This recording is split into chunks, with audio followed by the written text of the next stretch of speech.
Hi friends, మా ఇంట్లో Christmas పండుగ సెలబ్రేషన్స్ అండి. లేట్ అయిపోయింది, పాపం లేట్ అయినా చేస్తున్నారు. అరిసెలు, చక్రాలు, రకరకాల పిండి వంటలు చేస్తున్నారు అనమాట. ఇది ప్రాసెస్. పాకం పట్టేస్తారు. పాకాన్ని ఇట్లా ఉండలు చేస్తారనమాట. పాకంని ఉండలుగా చేసి ఉండల్ని అరిసెలాగా చేస్తారు. దాని తర్వాత వేడి నూనెలో వేసి ఉడికిన తర్వాత అరిసెల్లాగా అలా వేస్తారు. చల్లారినట్టుంది.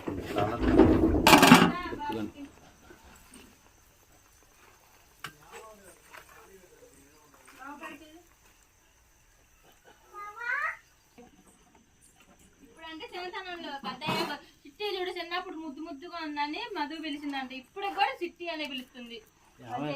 ఎంతమంది అన్నయ్యలు నరే అంటలా, అది ట్రెండ్ ఫాలో అవ్వాలి.